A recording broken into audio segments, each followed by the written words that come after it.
Ahmedabad metropolitan court में तेजस्वी यादव के खिलाफ मानहानि का मुकदमा चल रहा है। तेजस्वी यादव को अदालत ने कहा कि आपको आकर वहां पर पेश होना होगा और इसके बाद तेजस्वी यादव के वकील जो अहमदाबाद की अदालत है उसके केस को सुप्रीम कोर्ट में ट्रांसफर करने के लिए आवेदन सर्वोच्च न्यायालय में देते हैं।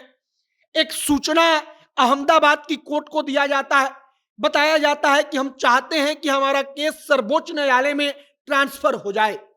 अब इसके पीछे की कहानी कही जा रही है कि तेजस्वी यादव को शायद यह भनक लग चुकी है कि हो ना हो अहमदाबाद का मेट्रोपॉलिटन कोर्ट कहीं ऐसा फैसला देगा जिससे हमारी विधानसभा की सदस्यता खत्म हो जाएगी। अब ऐसा फैसला का मतलब कि गुजरातियों को ठग कहे जाने के मामले में उनको दोषी बता देगा।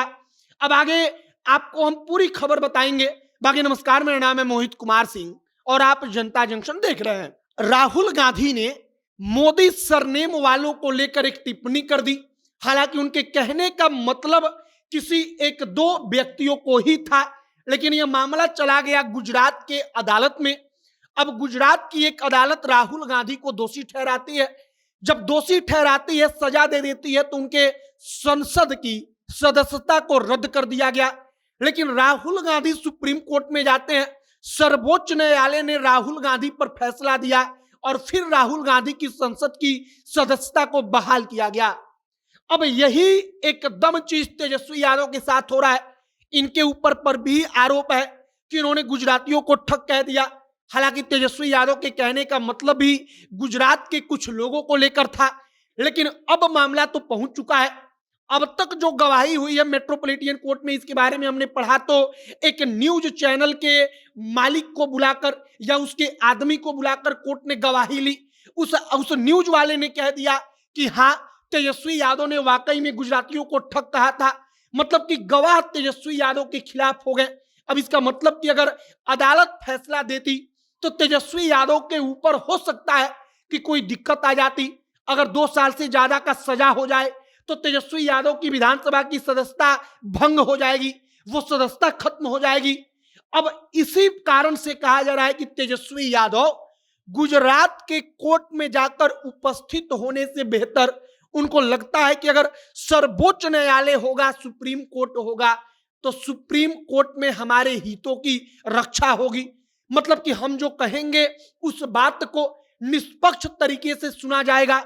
हालांकि अदालत निष्पक्ष ही होता है देश का, लेकिन शायद तेजस्वी यादव के मन में, उनके वकील के मन में इस बात को लेकर कोई ख्याल पल रहा हो कि हो ना हो अहमदाबाद का अदालत हमको सजा दे दे।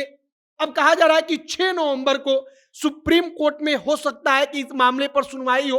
इस मामले पर सुनवाई हो कि सर्वोच्च न्यायालय ने तेजस्वी यादव का केस जो है ट्रांसफर करने का जो उन्होंने आवेदन दिया है, इसको स्वीकार किया है कि नहीं किया है।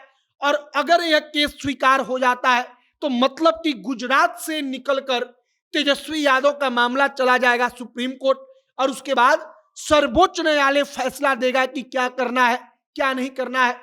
अब पूरा का पूरा मामला आप समझ लीजिए। तेजस्वी यादव पटना में मीडिया वालों से बातचीत करते हुए बोलने के क्रम में बोल देते हैं कि आज के समय में गुजराती ही ठग हो सकता है। अब इसका मतलब यही हुआ कि जैसे बिहार को लेकर मुंबई में कोई कह दे कि बिहारी ही चोर होता है, तो जो प्रभाव यहां पर पड़ेगा ऐसा ही प्रभाव आप समझिए कि गुजरात में पड़ा, क्योंकि तेजस्वी ने कह दिया कि गुजराती ही ठग हो सकता है। अब इसी बात को लेकर अदालत में मुकदमा किया गया और इसी मुकदमे में कई सारे गवाहों की गवाही हुई और अब तक जो गवाही हुई उसके अनुसार कहा जा रहा है कि हो सकता है तेजस्वी यादव की दिक्कत बढ़ती। लेकिन उसके पहले जब अदालत ने कहा कि तेजस्वी को आकर उपस्थित होना होगा, उसके पहले तेजस्वी ने सुप्रीम कोर्ट में अपना मामला ट्रांसफर करने के लिए आवेदन दिया है। अब आगे देखते रहिए कि और क्या कुछ होता है और क्या कुछ अपडेट और क्या कुछ खबर आती है। जो भी जानकारी, जो भी अपडेट निकलकर सामने आएगा, सब कुछ हम आप तक पहुंचाएंगे। तमाम खबरों के लिए हमारे साथ बने रहिएगा। कैमरे से विशाल खड़े हैं और मैं मोहित कुमार सिंह। बहुत बहुत धन्यवाद।